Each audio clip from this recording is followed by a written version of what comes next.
Okay, magandang araw sa inyong mga kaibigan. Nagbabalik tayo sa ating channel na Snatch Away.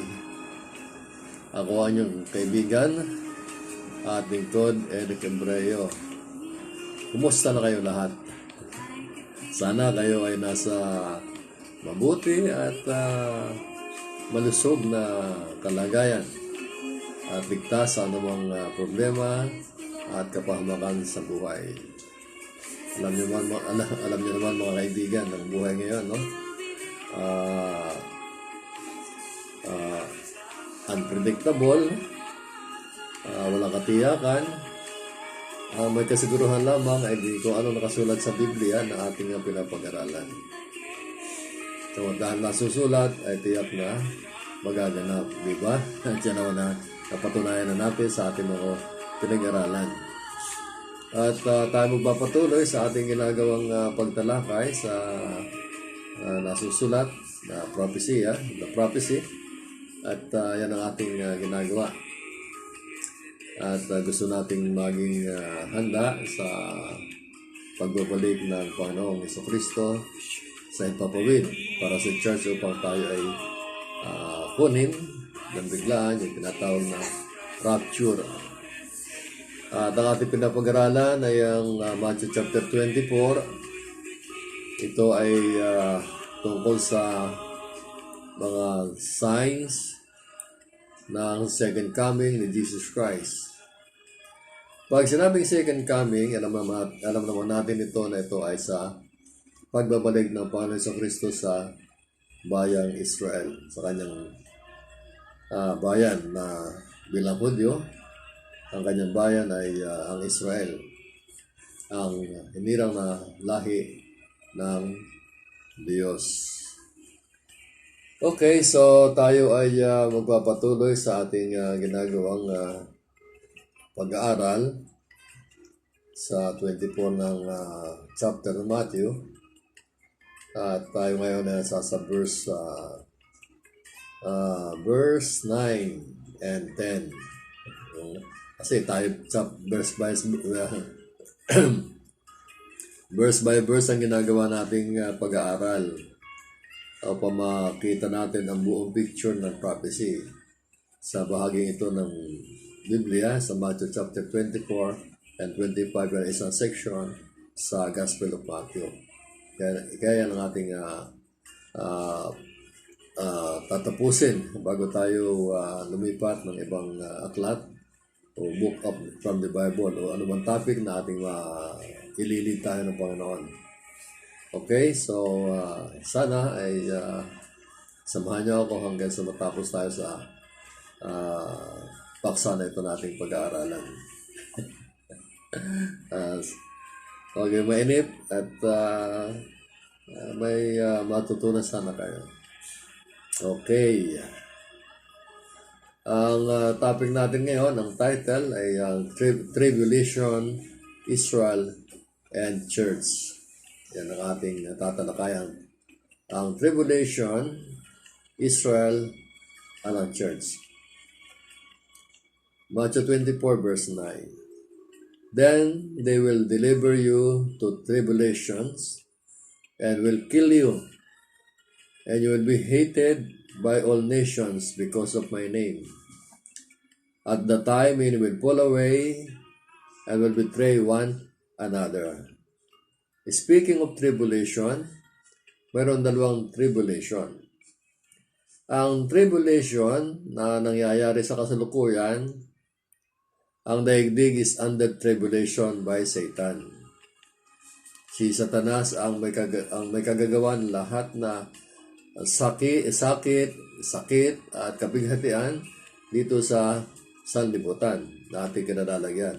Ang daigdig na ito ay nasa kapangyarihan ni Satanas. Kaya ang ginagawa ni Satanas ay sirain ang kalikasan, sirain ang daigdig, at sirain ang buhay ng tao.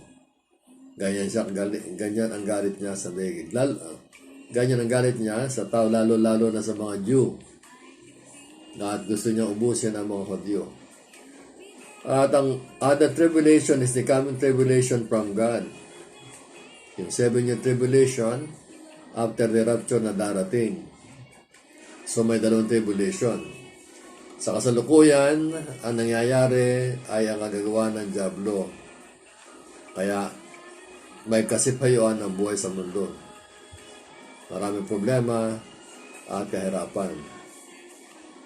He came to destroy, to steal, and to kill. Yan ang layunin ni Satanas. At ang Israel naman, siya ang chosen people of God. At ang church is the called out ones of God. Okay. So, nasabi ko nga sa inyo noon, may 3 grupo ng tao sa harapan ng Diyos. Ang Israel, ang kanyang bayang hinirang, ang church na kanyang tinawag mula sa kadiliman, at ang Gentile na hindi siya pinapaniwalaan. Yan ang mga tao sa mundo. 3 grupo, mga kaibigan. At ang sabi ng Panginoon, ang chapter 20 po neto ay mga Hudyo ang kausap ni Jesus Christ, hindi ang church. Hindi pa ipinapanganak o hindi pa sinisilang o hindi pa nagkakaroon ng church sapagkat si Jesus Christ ay hindi pa namamatay at nabuhay na magmuli. Nagkaroon lamang ng church after His death and resurrection sa Acts chapter 2. So sa kasalukuyan ang kausap dito ni Jesus Christ ay ang mga Hudyo. At ang mga apostol ng Hudyo ang nagtanong sa kanya ng mga palatandaan ng kanyang pagbubalik at ng katapusan ng daigdig. So sabi ni Jesus Christ, isa sa mga palatandaan na pag-aralan na natin, wars, rumors of wars, famine, pestilences, earthquakes, so pag-aralan na natin nakaraan. At ngayon, sinasabi naman dito ng Jesus Christ na kayong mga Hudyo, you will go to tribulation and they will kill you. You will be hated by nations. Yan ang magaganap sa mga Hudyo, mga kaibigan. At ito nga ay naganap na at nagaganap pa sa kasalukuyan. So ang mga Hudyo ang dumaranas ng tribulation ngayon. Noon po man hanggang ngayon they're suffering from pains at dahil nga sa ginawa nilang because of their unbelief, murmuring, and complaining. So, ang sabi ni Jesus Christ, daranas ng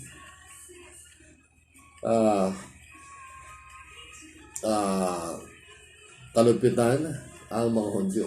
Tribulation. Okay. At ang church naman, magdaranas din sila ng trials and sufferings. But for the Jew is so different. Alam nyo, nung una pa, nakaranas na mga Hudyo ng hostility. Nakaranas na sila. Bago pa sa panahon ito ng panahon ni Jesus Christ. Kung titingnan natin ang history ng Israel, pinili ng Diyos na bayan ng Israel. Subalit, nang siya'y iligtas na ni Moses sa pagiging alipin ng Egypt, yung himala ang ginawa ng Diyos sa kanila upang itakas lamang ni Moses ang mga Hudyo mula sa pagiging alipin ng Egypt. Nung sila nasa disyerto na, nakatawid na sila ng Red Sea, himala nga, nahati ang dagat. Ipinakita ng Diyos ang mga himala sa kanila. Maraming himala ang pinakita ng Diyos sa kanila habang sila naghihintay, habang sila naglalakbay pupunta sa promised land ay pinangako sa kanila ng Diyos. Pinangakuha ng Diyos ang Israel ng isang lupaing puno ng milk and honey. Ganon kaganda ang plano ng Diyos sa kanila. Subalit, while they are traveling, they are complaining, murmuring, and arguing. Dahil sa kanilang unbelief, hinayaan sila ng Diyos. Marami silang ginawa na pinagpasensyahan sila ng Diyos. Pinagtiisan ng Diyos ang Israel. Hanggang sa humingi sila ng hari. Sa panahon ni Prophet Samuel. Sabi ng Diyos kay Samuel, sige, bigyan mo sila ng hari. And during the time, may hari na sila. Ano nangyari sa kanila? Patuloy pa rin ang kanilang pagre-rebelde laban sa Diyos. Hanggang sa hinayaan sila ng Diyos na sa kanilang buhay, pero tinatangkilik sila ng Diyos. Hanggang sa Haring David, tapos anak niyang si Haring Solomon, hanggang sa mahati ng kanilang harian dahil sa kasalanan ni Solomon. Kaya yung Northern Kingdom, yung 10 tribes of Israel, unang-unang naging alipin. Nabiyag sila ng Assyria. At yun namang Judah at Benjamin, naging alipin din sila ng Babylonian Empire. Yung Assyrian Empire na bumihag sa 10 tribes, ang 10 tribes ay hindi na na-preserve sapagat sila nag-asawa na hindi nila kalahi. Kaya sila tinawag Samaritan. Ang Babylonian naman, ang bumihag sa Judah, at sa Judah, at ang Judah ay na-preserve sa Babylonia. So after 70 years, ang pangako ng Diyos, palalayain niya sa pagiging alipin ang Judah, sapagat sa pamagitan ng Judah, pinipreserve ng Diyos ang lahi ng Israel. After 70 years, ang kaharian naman ng Medo-Persian Empire, sa panahon ni King Cyrus, nagkaroon ng kaluwagan sila. Ang haring ito, ng pagbibigay ng karapatan na manumbalik sila sa Jerusalem at i-restore ang templo, sinira ni Nebuchadnezzar. Then dumating si Alexander the Great hanggang sa ang Roman Empire. So, ang Israel palaging magmula nung sila ay hayaan ng Diyos, sila laging alipin ng mga kaharian. And this time, sa panahon ni Jesus Christ,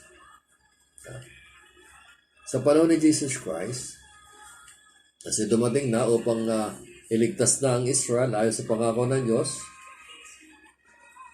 ang Israel ay nasa sa ilalim ng pangyarihan ng Rome. So, under sila ng Roman Empire. At dito nga habang nagtuturo si Jesus Christ sa kanyang mga alagad, sa kanyang mga apostles, itinanong nga mga palatandaan ng muling pagbabalik.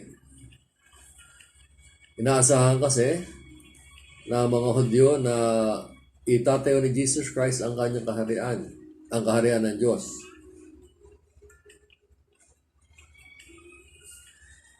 Kaya naman,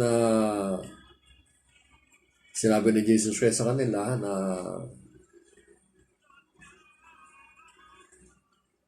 hindi alam kung kailan tatayo ang kaharian ng Diyos. Ang mahalaga, sila ay magiging witnesses para sa kaharian ng Diyos. So, ang mga apostol ang magpapahayag after Jesus Christ tungkol sa kaharian ng Diyos. So, dito sa ating pinapag-aralan ito ngayon, palatandaan na sinabi niya sa mga Hudyo ay tungkol sa pagiging dadanas ang mga Hudyo ng tribulation. So sa kasalukuyang panahon, ang mga Hudyo ay wala pa rin kapayapaan. So since 73 AD, ang mga Hudyo ay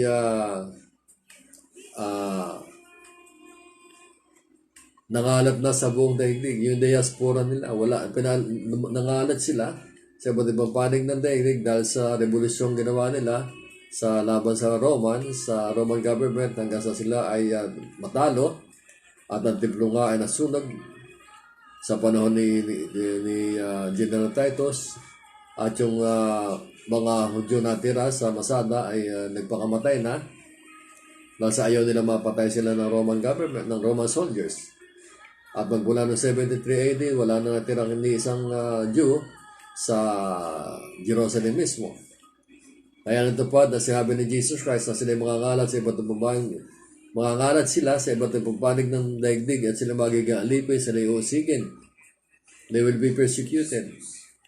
At yan ay naganap na ang persecution noon. So nangalat sila sa iba't ibang panig ng mundo, especially sa Europe, marami na papunta sila sa Europe, ang karamihan. At sa Europe sila ay inuusig. They were denied of their citizenship. At sila naging squatter sa Europe. Saan man sila pumunta sa Europe, sila ay ginigipit. Sila ay pinapahirapan. At sila pa nga ang sinisisi sa anumang nangyayaring kalamidad sa Europe, katulad ng bubonic plague, sa kanila ay sinisi. So, doon nag-umpisa ang salitang anti-Semitism. Mula sa isang German journalist na si Wilhelm Marr noong 1879. Sabi nakita nga, sa mapanig ng daigdig, sila pumunta, lahat ng bansa galit sa kanila. Pinapatay sila. At alam niyo ba ang nangyari pagpatay sa mga Hudyo noon? Organized massacre ang ginagawa sa mga Hudyo noon. Organized massacre. Sa Russia, yung Russian pogroms, noong 1800 hanggang 1900, noong 19th and 20th century, organized massacre ang ginawa ng Russia sa kanila. Sa Germany naman, yung Kristallnacht na sinasabi sa panahon ng mga Nazi, ang kanilang ari-arian sinisira, ginigiba, inaagaw ang kanilang mga ari-arian. Ang mga Hudyo. Ang mga Hudyo hindi nagkaroon ng karapatan magkaroon ng lupain. Saan sila magpunta, squatter sila. Kasi sila mga naging negosyante. Naging negosyante ang mga Hudyo at naging magaling na bankero. Ang pinakamagaling na banker ngayon noon hanggang sa ngayon ang Rothschild family. Ang nagpauso ng banking ay ang Rothschild family. So magaling sila sa negosyo. Kung ginagawa sa kanilang mga negosyo, inaagaw. Sinisira ang kanilang mga ari-ari, ang mga bahay nila. So sa mga magpunta ang mga Hudyo, nakakaaranas sila ng mga panggigipit. So, ang gano'n ang persecution naranasan nila. Hanggang sa sila ay nagpaikot-ikot, pa-iba-ibang bansa, mula Germany hanggang Poland, Italy, France. Sa France, yung si Alfred Dreyfus, na wala namang kasalanan, pinagbintangan ng treason, nagbibinta raw ng classified information sa Germany. Nilitis. Nakaranas ng injustice. So, sa pagiging Hudyo nila, saan sila magpunta? Hanggang sa makarating sila sa Amerika. At sa Amerika, naging negosyante rin ng mga Hudyo. Kaya ngayon, alam naman natin ang mga mayayamang negosyante sa Amerika ay mga Hudyo. Pero hindi pa rin sila ligtas sa anumang persecution. At sinabi ni Jesus Christ, yung mga tribulation na nangyayari sa kanila. Nung matalo sa yung First World War, natalo ang Germany, ang sinisi ni Hitler ay mga Hudyo. Kaya natalo ang grupo ng German. Kasi namumuno na yung Germany. Kaya nagalit si Hitler na sa mga Hudyo. Natalo ang sila sa First World War. Dahil sa mga Hudyo. Kaya ng Second World War, mag-umpisa ng 1939 hanggang 1935, hanggang 1945, ay organized killing ang ginawa ng panahon ni Hitler sa mga Jew. Holocaust. Na sinasabi 6 million Jew, European Jew, ang namatay noon. So, sa mga magtungo ang mga Hudyo sa Europe, iba't ang panig ng mundo, sila inuusig. At ang lahat ng tao sa daigdig galit sa kanila. Bago naumpisa pa ng Christianity persecuted the Jews. Sinisisi nila, galit sila sa mga Hudyo sapagkat sila daw ang pumatay kay Jesus Christ. Kaya mga Christians, ang mga Kristiyano noon ay galit sa mga Hudyo. Galit sa mga Hudyo. Kaya yung persecution ng Romans sa kanila, malaya silang patay ng mga Hudyo, especially ang ating tayo, nagdiriwang tayo ng Christmas bilang pag-alaala sa pagkasilang ni Jesus Christ. Na si Jesus Christ yung naging tao, kaya we celebrate Christmas, acknowledging the birth of our Savior. Pero sa Diyo, yung kanilang sa Romans, yung Christmas kanilang it's a pagan holiday. Ginawa lang ni Constantine na yung Saturnalia ay pinangalangan ng Christmas. Kaya nag-celebrate tayo ng Christmas. Walang magawa. Dahil ang church na paganize ang church na sa panahon ng Constantine. Pero alam niyo ba, by the time yung celebration ng Saturnalia, malayang patayin ng mga Roma sa mga Hudyo na walang pananagutan. Ganyan kalupit ang dinaranas ng mga Hudyo. Ng mga Jew. At sinabi ni Jesus Christ yan. Di ba? Ngayon nakikita nyo?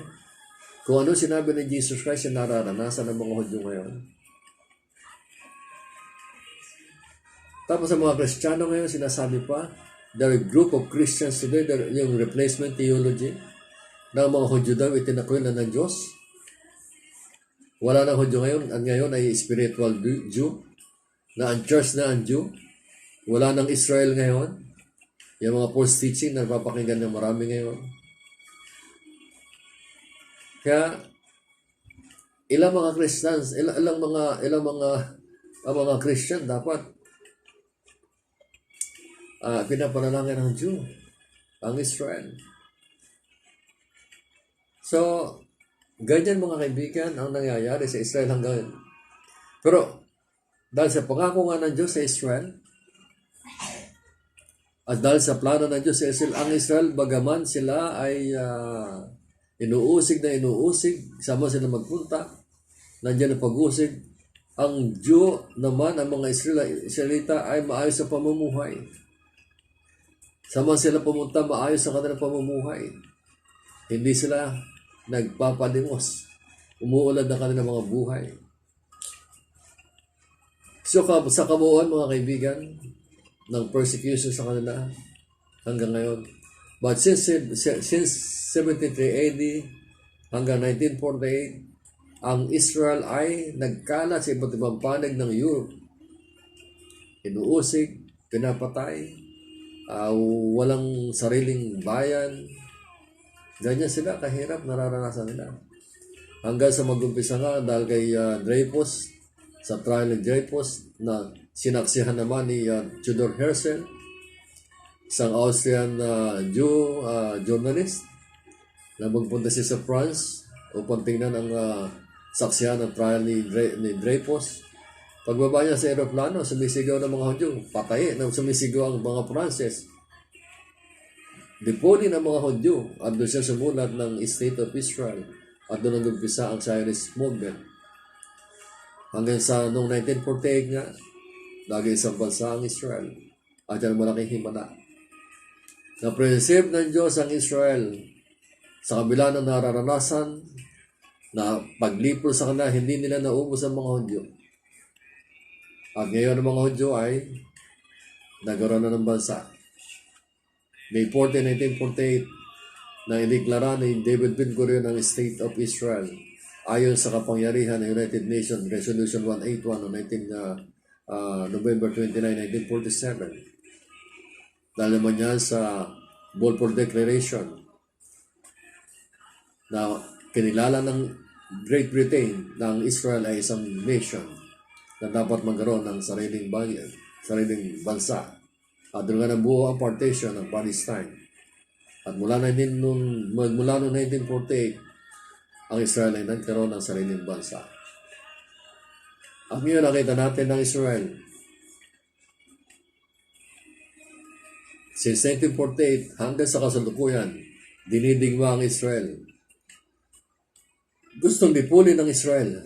Gustong ubusin ng Israel pero hindi nila maubos-ubos.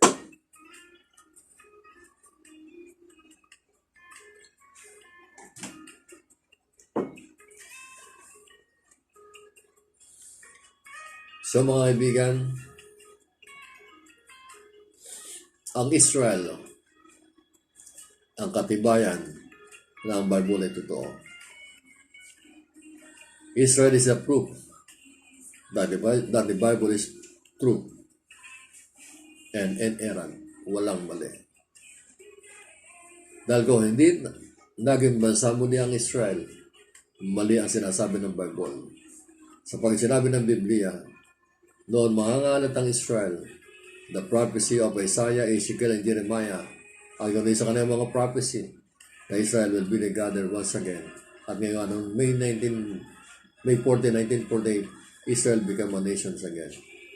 So ngayon, ang laman ng mga balita araw-araw ay Israel, mga kaibigan. Israel ang laman ng balita because Israel is the epicenter of the world. Ang Israel ang sentro ng propesya at si Jesus Christ ang espiritu ng prophecy. Kaya mga kaibigan, yan ang parang tandaan na sinabi ni Jesus Christ sa mga alagad na ang Israel ay magkakaroon ng tribulation dito sa panahong ito. At after the rapture, ang Israel ay papasok pa rin sa 7-year tribulation. Ang church nasa ng church. Sa ngayon sa kasalukuyan mga kaibigan, ang church ay nandito pa rin. Ang church ay nakakaranas ng trials and sufferings. Especially if the church live in righteousness. Sabi nga ni Paul, if you live a godly life in Christ, you will be persecuted. If you live a godly life in Christ, you will be persecuted. That is for the church. Nakakaranas ang church ng persecution, and around the world, nakakaranas ang church ng persecution, especially sa 50 countries. Nandiyan ang Russia, China, North Korea, Africa, communist country, Muslim country, nakakaranas ang persecution ang church. Napapanood na, siguro, napanood niyo yung ginawa ng ISIS sa mga Christian. Pinupugutan ng ulo. Diyan sa Nigeria, sa Africa, sa Sudan, Algeria. So 50 nations yan na ang mga Christian ay persecuted. But it cannot be compared to the tribulation of Israel. Hindi may halintulad sa tribulation ng Israel ang naranasan ng church. At isa pa, ang church, mga kaibigan, hindi sila papasok sa Great Tribulation period. Hindi sila papasok sa church sa tribulation period. Nadadanasan pa rin ng Israel ang persecution sa tribulation period. Because the church will be raptured before the tribulation period. The church is not appointed into God's wrath. Yan ang kagandahan natin bilang church. Hindi tayo itinakda ng Diyos sa kanyang put at galit at tayo irarapture niya. Dadagitin niya tayo, kukunin niya tayo bago mangyari ang tribulation period. Samantalang ang Israel, yung 7-year tribulation period, bukod dito sa darating na gera laban sa kanila ng Gog and Magog, the Russian allies, yung Russian coalition or confederacy who will attack them. Papasok pa sila, mararanasan pa nila ang persecution ng Antichrist sa tribulation period. Nandiyan pa ang Battle of Armageddon. So, marami pong dadanasin ang Israel. Bagamat ang Israel magandang katayuan ngayon sa kabuhayan, mayaman ng Israel. Kita nyo naman ang Israel, napakayaman na ngayon. At yan na susulat, kailangan maging mayaman ng Israel upang ang Russia ay pagnasaan ng kayamanan ng Israel upang sila ay lusubin. At kung hindi magiging mayaman ng Israel, hindi sila paghahangaran. Hindi nihangarin ng Russia ang agawin ng kanilang kayamanan. So yan, darating na digmaan. So ganyan mga kaibigan ang mangyayari sa bansang Israel. Pero tayo sa church, hindi natin dadanasin ang Great Tribulation period.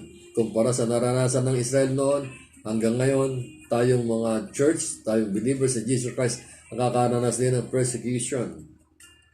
Pero hindi nga katulad ng nararanasan nila sapagkat hindi tayo tinakdan ng Diyos sa kanyang put at galit. At bago mangyari yan, ang Great Tribulation period, tayo ay kinuha na ng Diyos. At tayo makakapiling na ni Jesus Christ for eternity. So, yung mga kaibigan, ang magandang katayo ng church ngayon. Pero ang Israel, bagamat sila ay mayaman, bagamat sila ay makapangyarihan ngayon, sila ang ikawalong bansa na makapangyarihan sa buong daigdig, subalit sila ay walang kapayapaan, katulad ng ating buhay na tayo may kapayapaan. Iba ang ating katayo, biglang church mga kaibigan. Sinabi nga ni Jesus Christ, "In this world you have tribulation, but in me, but I have overcome the world." At si Jesus Christ ang kapayapaan mga kaibigan. Naka Jesus Christ ang ating kapayapaan. Kaya kung tayo ay wala kay Jesus Christ, wala tayong kapayapaan. No Christ, no peace, mga kaibigan. Yan ang magandang balita. Nasa kasalukuyan, tayo nasa panahon ng biyaya. Biyaya ng Diyos. Tayo nasa biyaya ng Diyos, mga kaibigan.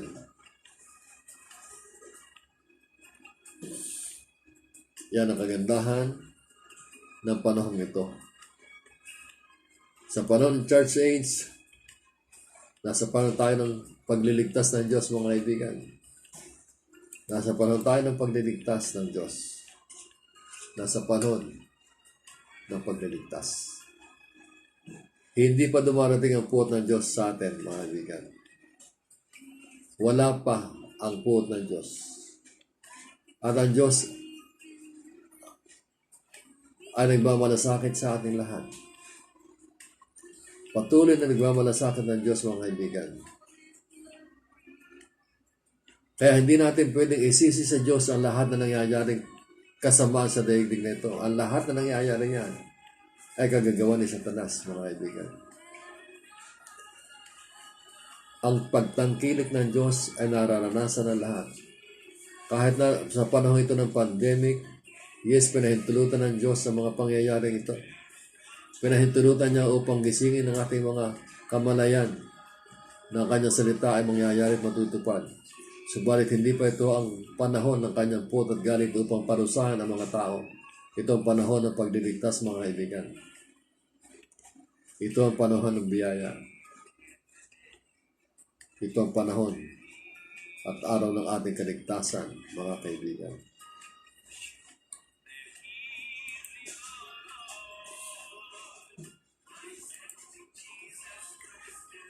Kaya,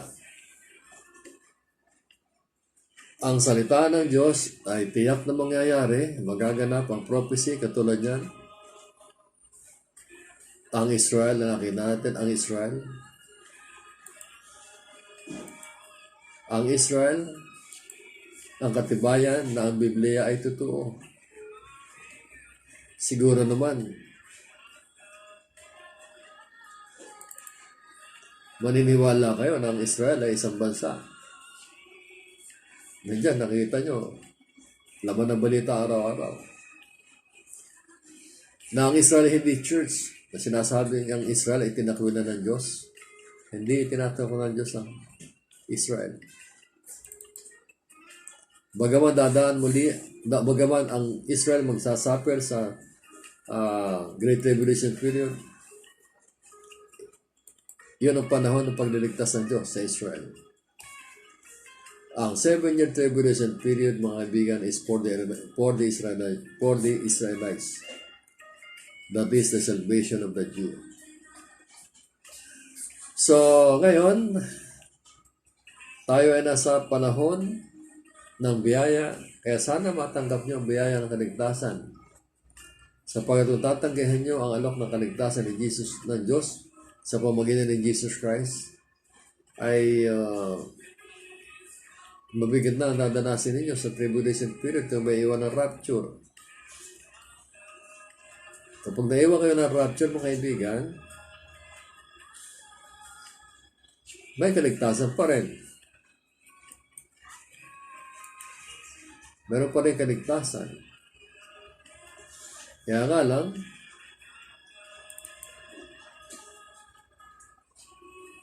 dadaan kayo sa kamay ng Antichrist.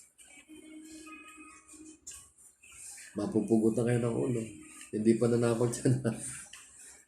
Sinasabi ko lang sa inyo, kaya ang title natin is Snatch Away. Ang ating program, sana maunawaan nyo ang ibig ko sabihin. Kailangan makasama tayo sa rapture upang hindi tayo maiwan. At tayo pagka naiwan, alam nyo gagawin nyo. Papugot ang ulo. Pero huwag nyo, hintayin yun. Ngayon tanggapin nyo si Jesus Christ bilang Panginoon tagapagligtas upang di mo naranasan. At dito man sa panahong ito na may mga kahirapan, may mga pagsubok sa buhay, hindi lamang kaligtasan ng ating espiritu at kaluluwa sa kamay ni Satanas sa impyerno, kundi kaligtasan din sa mga problema na ating nararanasan araw-araw. Package ang salvation binigyan ng Diyos. Pero hindi pinangako ng Diyos na tayo ay magiging milyonaryo lahat. Pero walang Kristiyano magugutom, mga kaibigan, sapagkat ang pangako ng Diyos, ang lahat ng iyong pangangailangan ay aking ibibigay. Kaya na kaibahan ng Kristiyano na tunay kaysa mga religyoso lamang, mga kaibigan. Okay, so maraming salamat sa inyong panonood dito sa ating simpleng programa. Simple lang naman ito, mga kaibigan. Simpleng bagay lang ipinapaliwanag ko sa hindi naman tayo kinakailangan maging sophisticated or articulate pa. Ang gusto ko lang maunawaan ninyo. Ito lang hangarin ng inyong lingkod. Na ang sinabi ng Diyos, na sinabi ng Panginoon tungkol sa Israel ay nakikita nyo ang kaganapan. Alam nyo ang history ng Israel, ang kanilang hirap na dinanas, at magdaranas pa ang Israel ng malalaking problema. Lalo na mga gira pa na dadanasin nila. Sa tribulation period, sila ang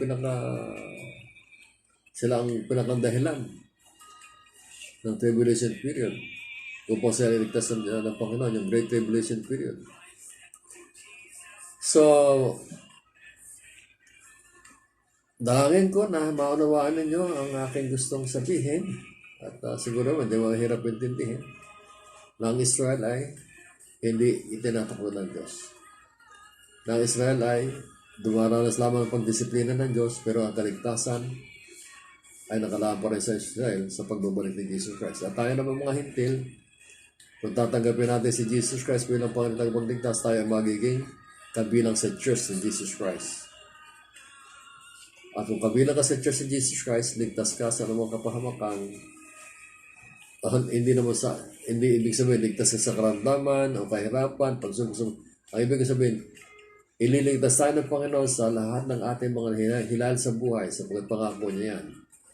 Na si Jesus ang ating kapayapaan, si Jesus ang ating si Jesus ang magbibigay ng ating lahat ng pangangailangan, at hindi niya tayo pababayaan.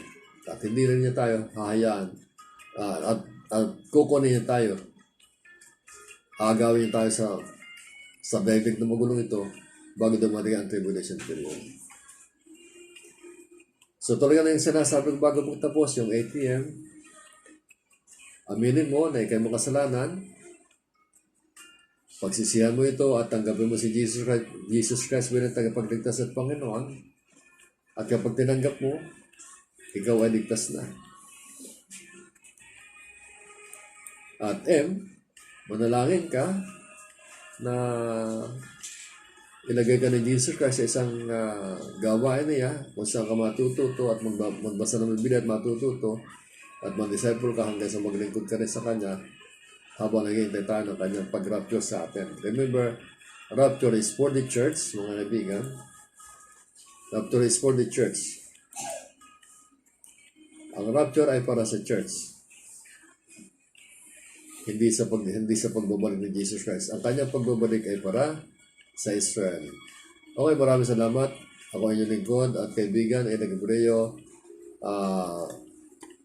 Eli Gabreo, may the Lord bless you and keep you hanggang sa muli, mga kaibigan.